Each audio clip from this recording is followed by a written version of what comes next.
The whole of the world across this PMWI event, but we're into the first game. This playing path is quite painful. I'm not gonna try and look at this in a nice way. It is not a good playing path. I enjoy it because that's because you're sitting. This team exactly. I don't know if that's the word I would go for, but I like seeing teams under pressure a little bit, see how they can try and make these playing paths work in their favor. Of course, some teams are going to go for secondary drop locations. Na'Vi should have just enough breathing space to actually stretch that drop over to George Pole. If not, they can go into the Southern George or Hospital area, pick up a car and go for the Northern rotate instantly. That should work out just fine. Fnatic Zombies are going to be really happy to get their own drop into Novo. And actually, Fnatic Zombies, right? Currently last position Imperium, they need a big change of pacing if they want things to go in their way. Not only today, but for the 3 days still remaining for this World Invitational. So that's one of the few teams I'm looking at as to can they improve drastically with such a small amount of time to adapt with. Yeah, that's a good point. I'm sure they will. They're a pretty intelligent team. And look, the only way is up, I feel, for them at this stage of the game. There's still 15 more games to go. So every opportunity for them, but will they be able to improve more than all the other teams around them? That's, I suppose, the question they're going to have to answer. This phase 1 circle is pretty solid. Of course, it means that the northern side of this phase 1 is a lot more accessible on your rotation. So BTR dropping down by farm, they can maybe shift around towards the kind of edge of Rozhok area. Same with DS Gaming. The rotation for I8, I think, is going to be a little bit trickier. They might want to leave it a little bit later to rotate across the bridge because of how south that playing path is. You obviously are going to have a noticeably more amount of teams closer to both of those bridges for them. So time will tell, and Na'Vi opting to spend a little bit more time to drop by the west, grab vehicles and rotate up to North Georgeville, I think is quite intelligent because it already puts them in a pretty good position for this phase 1 circle. I think it's going to work out good for them. They just don't have to really make that whole Rotan ordeal happen between George and the box compound next to the bridge. So they should be fine for the time being. Then we are seeing also a team like Myth, for example. They are in Primorsk, and unlike yesterday where you had like 3 teams, I think it was in Primorsk, which was and it's very out of the ordinary. This time they're chilling, they're alone, no one's going to bother them, no noisy neighbors this time around, so Myth should have a relatively decent spot to play from. But I wanted to touch upon especially what you mentioned earlier, right? The rotation where you could just wrap around Rozhok to try and enter into the circle properly. I would even say if you want to go heavily up north, which I think is fine because not many teams really go that high up. You've got 3, which are DRS in Yasnaya, Na'Vi in George Pole, Northern George Pole to be specific, and also Severny/shooting range spread from Blacklist International. If you want to go towards Stolber, shift around the northern side of Yasnaya Polyana for DS Gaming, BTR, or even for the likes of Fnatic Zombies, I think that would be a very viable strat for some teams to trample off. Is that too much of a commitment though? And is that taking too long to rotate? Are you depends when you do it. Chunking there? That's a really good point. I didn't really think of that, but that's something that no, because I always try and think in the middle ground, but sometimes a little bit deeper that you brought up. I think it is a valuable thought process that a few of those teams could pull out. It's going to be interesting to see. I absolutely love that kind of correlating different point of view. Now, I know the desk brought up kind of how crazy good of a day it was for Valdez and whether or not they can repeat it. And I think Blank brought up a good point that they won't really have the same kind of day in terms of 5 extremely good games, but kind of hang around that top 5 is more than possible. When I look back at some of yesterday's games, they were given such a free ride sometimes, right? It's like teams weren't, I'm not going to say weren't taking them seriously, but weren't really looking at them too much. There was quite a few games where they were close to some teams and teams didn't really look to shut them down. They were given way too much room to breathe. Today, teams will have looked back on the VOD, they would have done their review with the coaches, however, and I feel like Valdez are going to get a little bit more heavily targeted on the rotations in phase 2, phase 3. Teams like, you know, DRS, maybe Blacklist, not so much because they're a passive team, but teams like, you know, NASA or Xavier, I have a feeling that if they get close to Valdez, and they're pretty certain it is them, they might start to be a bit more aggressive, because you cannot give Valdez the same room that they were given yesterday. I guess what we're trying to say is also we're going to wait and see if teams have maybe done some VOD review and adapt a little bit to how Valdez would play, and maybe try and play to their strength, and also find the weaknesses of Valdez and how they play and capitalize on that. I agree. I think that could be something that some teams are going to try and make happen today, and hopefully achieve and make happen. Otherwise, I mean, where's the fun in having one team run away with an insane lead you can't catch up, right? We want a little bit more competition at the top, so we're hoping to see other teams rise up to the occasion. But you actually mentioned one team that has risen up to the occasion in really big ways that we were not really expecting. I think they even talked about it on the desk a little bit yesterday and even today. Xavier coming out really out of nowhere. I'm not gonna lie, this was a team that had very minimal amount of information on. Currently standing in 4th with 51 points, which is a really big margin on 5th place, which is currently held down by Zeus with 38. Sure, it's not an insane amount of points, but for the amount of games we had yesterday, which were 5, that's actually relatively significant. So I'm thinking if the Xavier just remain like this and remain consistent, which it seemed like they were able to do to some degree yesterday, they could be the big surprise and the big underdog of the entirety of this World Invitational for the East. Yeah, they had 3 fantastic results in a row. They started and ended. They bookmarked the day on a 3-pointer and a 1-pointer, but that 2nd, 3rd, and 4th was 11, 21, and 15 respectively. So 110%. Yes, the Xavier have impressed us a lot. Now looking at this game, the rotations are starting to be made throughout by a lot of these teams. A1 are going pretty good, looking towards the chopsticks area without going too close to it. So I respect that kind of stopgap, whether or not they choose to stay there. I8 did go for a little bit of an earlier rotation than I expected on Military Island, and it's worked out for them, but they're going quite deep in this phase 1 circle, and it's something that I've seen from I8 yesterday that I was hoping that they would improve a little bit more. Right now they're getting away with it, but again, they've always got to know that they're going in blind when they're going so from such a far location as Military Base. Starting to make a bit of noise as Refuse sending Yala up on top of Everest, so I at least like the calculated aggression from I8, recognizing that they do need to start making some noise on this deep rotation. I was actually asking myself yesterday if Rever's name is inspired from the French word rêveuse, which means dreamer. Oh, I don't know. It's written the exact same, so I'm thinking maybe, and that would be a cool prospect if that's the idea. Coming on through. So I'm looking at the map and another rotation. You said a few are currently coming on through. One already strikes me as being very strong and almost the exact same as yesterday in some ways for Geek Fam.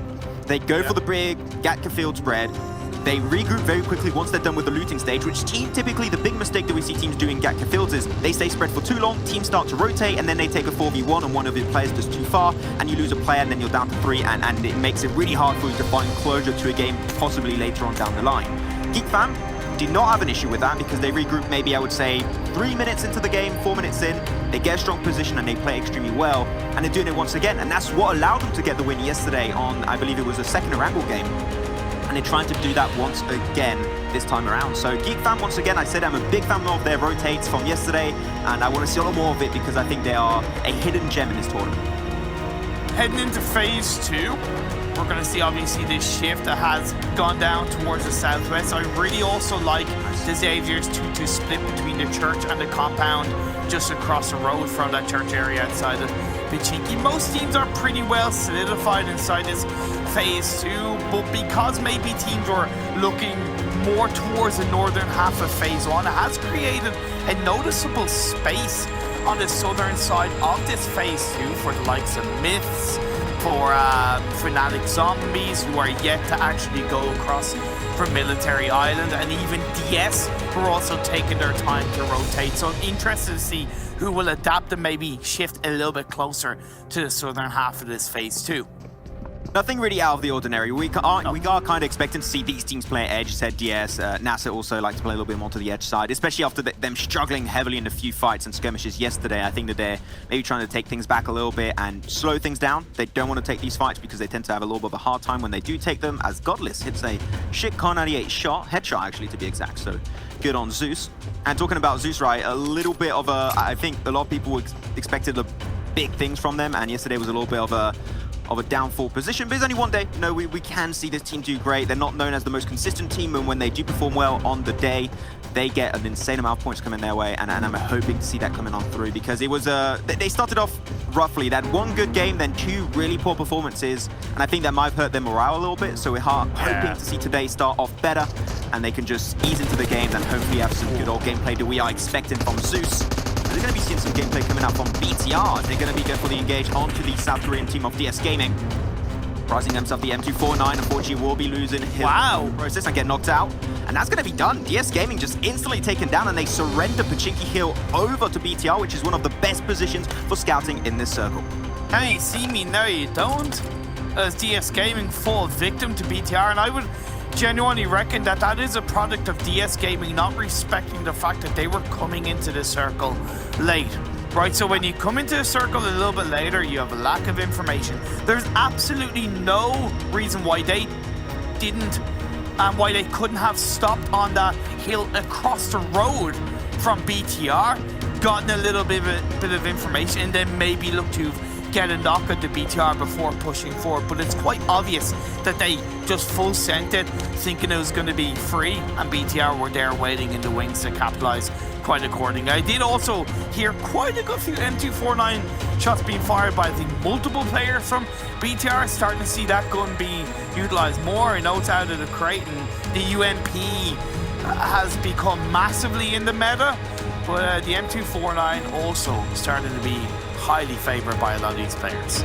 We saw it so much yesterday, right? Especially on Sanok. It's a go-to weapon, I would very clearly say, especially if you are going to be outnumbered, which happened quite a lot, where you have to take a 1v2, or you do like Martin, you take a 1v3. M249 is the weapon to have for yourself. We'll see how things are going to work out. And actually, we're talking about, you know, new weapons and everything. One piece of utility that's rarely used, and I think is very interesting to talk about yesterday, was that flashbang finish over on Miramar, where it did go over to Martin or Valdez. That is one good idea of what you can do with the flashbangs. A few patches ago, I don't remember how long ago it was, they actually buffed the range at the AoE of the flashbangs, and in open areas it's still not easy to use, but if you use it accordingly, it could be great. And you know what is also going to be great? This circle, especially for the likes of Zeus. There's Slapdag middle. They could go, in my eyes, on the little hilltop just down southwest of where they currently are, but I think that Reject is already on the move to snatch that position for themselves. Navi on the radio tower square that they had a pretty good start to in one of the Durango games yesterday. I think it was the final game, if I'm not mistaken. But now they're looking to shift down south on top of the hill where Observatory is held onto. So it's a really good hill that Navi are setting themselves up for. Great reaction on this phase 3 shift. Curious to know how Blacklist are going to deal with this kind of shift far heavily down south as Ida gets knocked down at the hands of Zeus. In front of Yala, unfortunately, Ida was sent out there as a more of a scout player. Tiggsy actually going to be able to find himself a knock with his DP28, trusty weapon to play with. I see hoping to maybe get some utility towards Yol. There you go, that's the smoke coming out. He's going to get into the car, into the Lamborghini, and well, not Lamborghini, sorry, the McLaren. Still hoping to get one, but unfortunately I can't get any more, so my luck has run dry. Hopefully getting it there in time, 1 or 2 bullets, and that's it for Ziala. He does get himself inside of the smoke behind that rock, so that's going to be fun, and there's nowhere enough space to actually go for nade play. So that should happen pretty easily, and the rest of Zeus is going to be joining up on the party. We're slowly but surely seeing teams get close to each another, but nothing that really should mean any closure to any team just yet. Oh my lord. A lot of shots being fired by Navi, but what is this spread? Meku gets knocked, Kitsune is way further apart.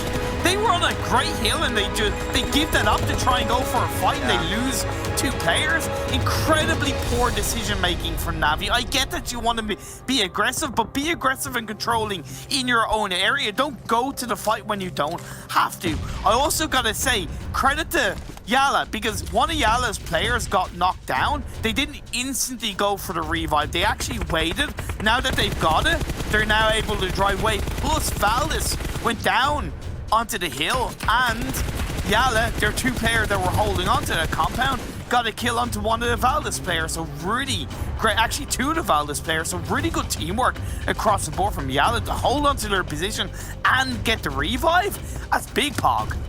That is the compound you want if you want to slow down teams that are trying to move away from Everest. So they used it really well, and not only that, they were also very aware of the situation of where Ziola was when he got knocked. They saw that there was a third party happening in the kill feed, so like, okay, they can't go for the kill confirm onto Ida, and also because I think Ida just died so many times early game yesterday, they're like, okay, we'll try and keep you alive this time, man. I swear we'll give it a fair shot.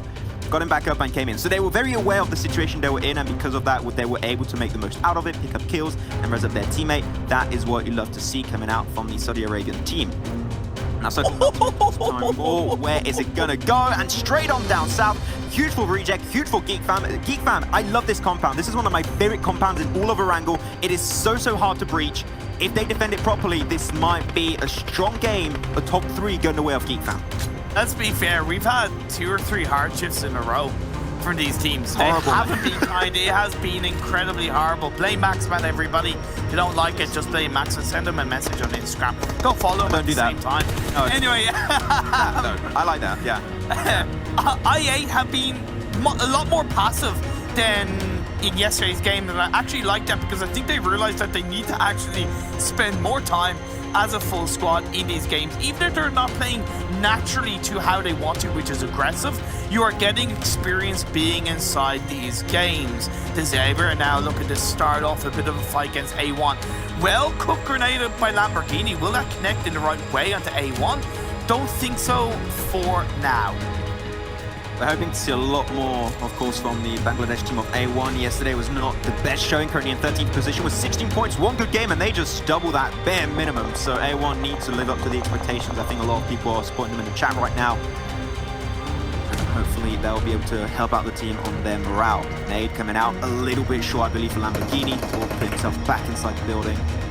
But you got to be careful because there's another team right on the side, and that is I8. So they are pinned down to Xavier, and they need to be able to be on their top tier game if they want to have just the slimmest chance of coming out on top as a 4-man, because that is not an easy fight they're going to take. Also not going to be an easy fight for Myths, as BTL already 4 kills strong, so they're feeling the fire, they're feeling the burn of what they can achieve, and they're looking to go aggressive on it. Suxy sends himself up, he has that UMP, going to cook a smoke to try and give him an angle of protection, but now another one is going to have to stop him from getting knocked down from Hosem, so really good adaptiveness from BTR.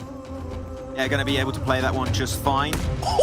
He hosts them. Bang goes the dynamite, or the grenade, should I say, as he's going to be instantly knocked down.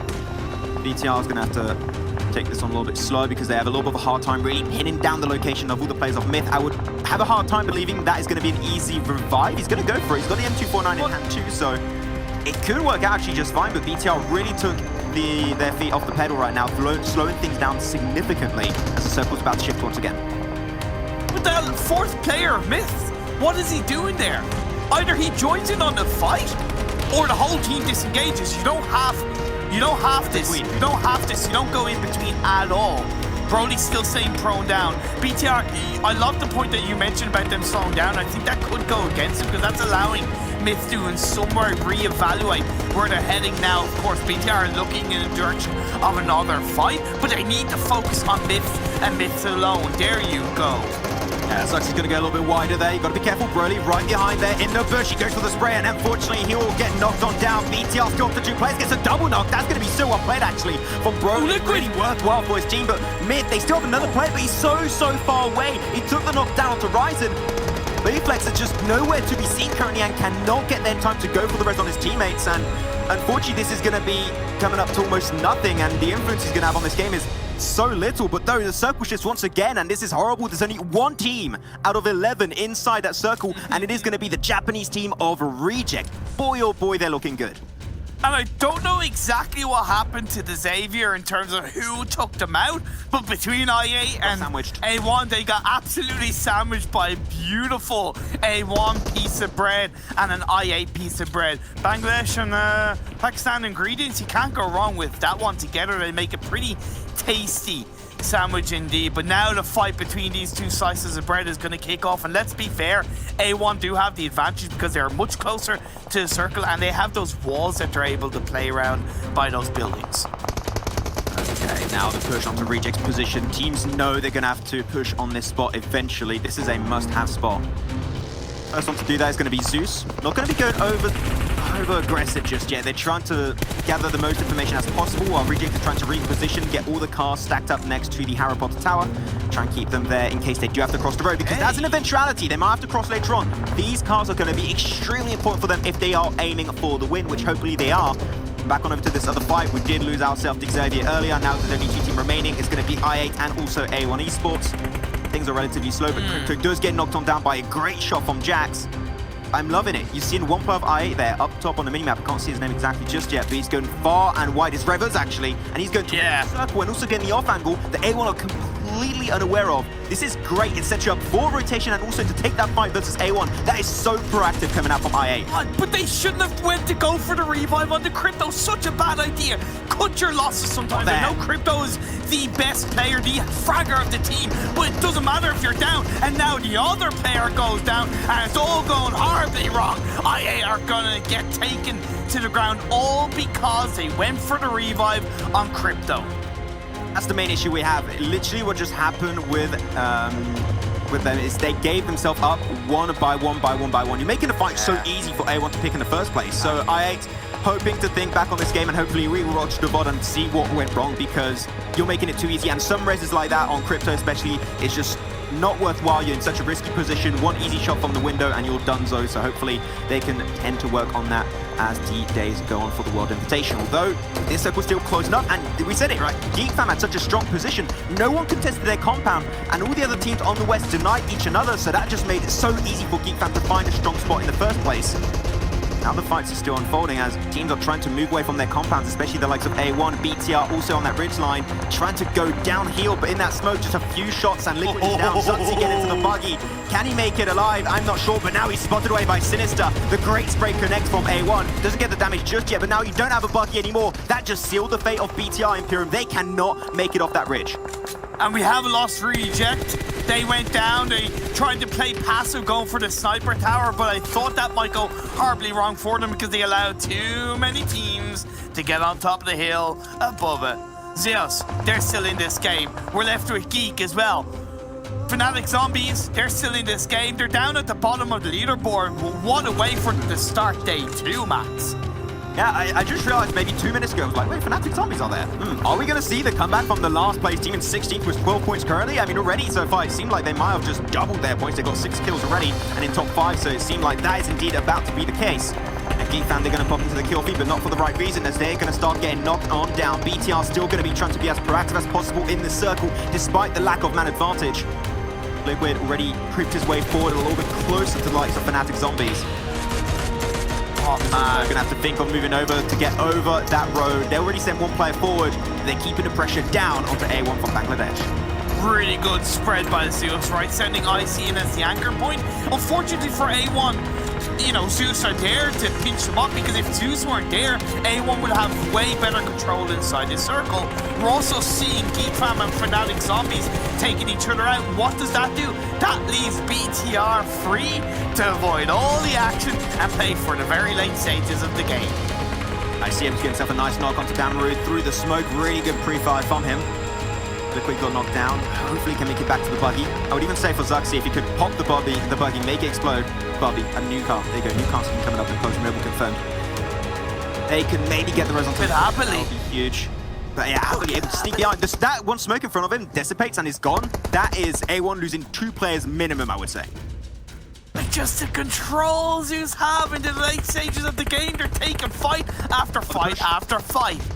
Oh, GeekFam, they want to really push out of that roadside position, but it's so hard. They have no intel. They do not know where the teams are localized inside the circle itself. They do not know where to go, where they're going to be positioned, and they just get naded up so hard. That's a big nade, and that's it for GeekFam as they get swiped away by none other than the Fnatic Zombies themselves. Mexico, what a nade indeed.